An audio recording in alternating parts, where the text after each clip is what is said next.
تو لہٰذا عشق کے والے سے یہی ہے کہ عشق تو کردار کی خوبصورتی یک رنگی کی وجہ سے پروان چڑھتا ہے۔ بھٹکی ہوئی روحیں نہ تو عشق کے مقام پہ فائز ہو سکتی ہیں، حتیٰ کہ یک رنگی کی اور روح کی پرواز ایسی ہے کہ پھر اللہ تعالیٰ کی طرف سے عشق اور جذب و مستی کی کیفیت ملتی ہے، اور پھر یہ چیز انسان میں بغاوت پیدا کرتی ہے کہ انسان اپنے والدین سے بھی ٹکراتا ہے، انسان معاشرے سے بھی ٹکراتا ہے، تمام رکاوٹوں سے ٹکراتا ہے اور اپنی منزل حاصل کی طرف جاتا ہے، کرنے کی طرف جاتا ہے۔ عشق انسان میں بغاوت پیدا کرتا ہے، عشق انسان میں بغاوت پیدا کرتا ہے کیونکہ وہ اللہ کی طرف سے جلال کی رحمتیں ہو رہی ہوتی ہیں، اور روحوں میں دو روحیں آپس میں مل رہی ہوتی ہیں اور وہ دونوں ایک دوسرے کی تڑپتی ہیں، اور یہ جذبہ اللہ کی طرف سے ملتا ہے۔ اگر میری باتوں کو کسی کو یقین نہیں آ رہا تو یہ بد کردار لوگ تو اپنی خواہش نفس کا شکار لوگ شیطان سے جذبے لے کے بد کرداریاں کر رہے ہوتے ہیں، تو شیطان سے جذبے لیتے ہیں تو معاشرے کی تباہی آپ کے سامنے ہے، اور اللہ تعالیٰ متقی اور پرہیزگاروں کے ساتھ ہوتا ہے، تو پھر ان کو پھر عشق کے جذبے سے نوازتا ہے اور پھر پاکیزہ شخصیات کو ایک دوسرے سے ہمکنار کرتا ہے، اور یہ پھر وہ شخصیات تڑپتی ہیں اور قید و جنم لیتے ہیں، اور کیسے کلیشز جنم لیتے ہیں، اور کیسے عشق پایہ تکمیل تک پہنچتا ہے، یہ ایک علیحدہ سے روداد ہے۔ آج تک عشق کی اگر دیکھا جائے تو جتنی بھی داستانیں ہوئی ہیں ظاہر بین عشق مجازی کے والے سے، کوئی بھی عشق پایہ تکمیل تک نہیں پہنچتا نظر آتا ہے، مگر ارطغرل غازی کی بھی سٹوری نظر آتی ہے، اس کے بھی ایک شخصیت سے عشق ہوتا ہے، مگر اس کی اگرچہ پہلے منگنی ہوئی ہوتی ہے، مگر اس کی وہ ادھر سے شادی نہیں کرتا، اور وہ یہ کسی اور ٹائم میں جب ارطغرل غازی کے حوالے سے ویڈیو بناؤں گا پھر بتاؤں گا۔ ابھی فی الحال اس کا عشق ویسے پایا تکمیل تک بیچارے کا پہنچ گیا، تو ویسے میں ایک بتا رہا ہوں کہ عشق پھر اللہ تعالیٰ کی طرف سے جذبے عنایت ہوتے ہیں۔ آج بد کردار خواہش نفس کو لوگوں کو شیطان ورگلاتا ہے، وہ ان سے جذبے لیتے ہیں،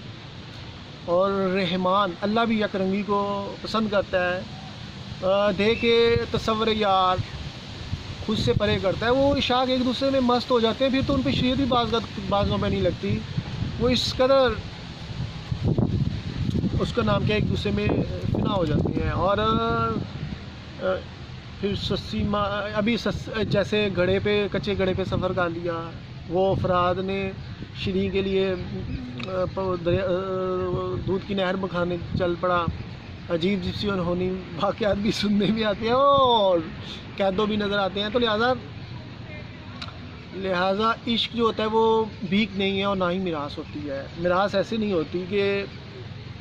یہ عاشق کا بچہ عاشق نہیں ہوگا، ضروری نہیں ہے، یہ تو یک رنگی کی وجہ سے انسان کو اللہ تعالیٰ عشق کے پھل سے نوازتا اور جذب و مستی دیتا ہے۔ تو اسی طرح بھیک بھی نہیں ہے، میں مجھ سے کوئی عشق کی بھیک مانگے تو میں کیا اس کو دوں گا؟ نہیں دوں گا، کیونکہ عشق ترس کھا کے نہیں ہوتا۔ عشق ظاہری چیزیں بھی خوبیاں بھی نہیں دیکھتا، ظاہری وصف بھی نہیں دیکھتا، عشق تو باطن کی آنکھ سے ایک دوسرے کی روح میں اتر جانے کا نام ہوتا ہے،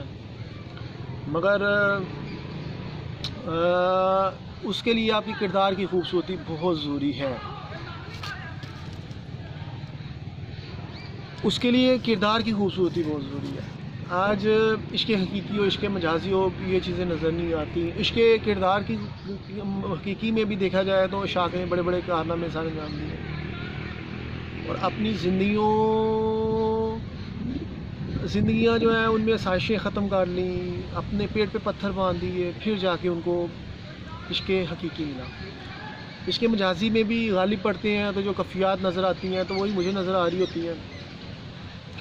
تو عشق مجازی میں بھی انسان جو ہے نا عشق نکمہ کر دیتا ہے، انسان ظاہری اسباب کی طرف بھاگنے کی بجائے صرف محبوبہ کی یاد میں ہی کھو جانا اور اس کے لیے ہی تڑپتے رہنا اور ہر وقت اسی کے لیے مچلنا، اس کے لیے سوچنا اور اسی کی ذات میں تڑپ تڑپ کے اپنے زندگی کے لمحات گزارنا، یہ عشاق کا وراثت میں چیزیں ملتی ہیں۔ عشق کی میراث ہے نا، عشق کی جو ورثہ ہے نا، ورثہ وہ یہ ملتا ہے انسان کو کہ آپ یہ چیزیں آ جاتی ہیں اللہ کی طرف سے۔ مگر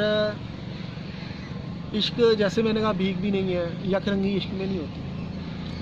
یک رنگی کبھی بھی عشق میں نہیں ہوتی۔ جو کہتا ہے میرا عشق یک رنگ ہے،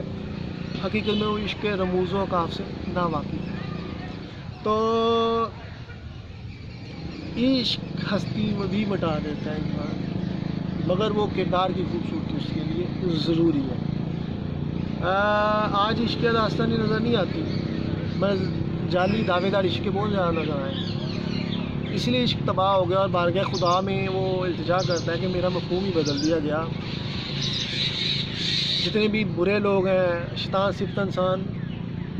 اپنی بد کرداریوں کو میرا عشق کا مفہوم پروان چڑھاتے ہوئے چھپاتے ہیں، اور یہ وہ، اور اسے بھی عشق کو بھی نہیں پتہ کہ بارگاہ خدا سے بھی یہی ملتا ہے کلام کہ ہر دل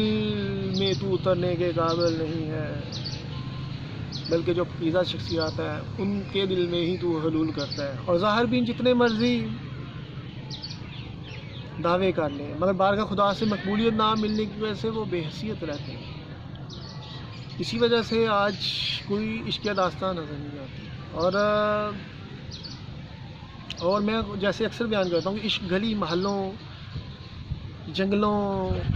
دریاؤں، صحراؤں، بیابانوں، پہاڑوں کا سفر کرتے ہوئے پاکیزہ شخصیات کی تلاش میں رہتا ہے، اس میں حلول کر جاتا ہے، پھر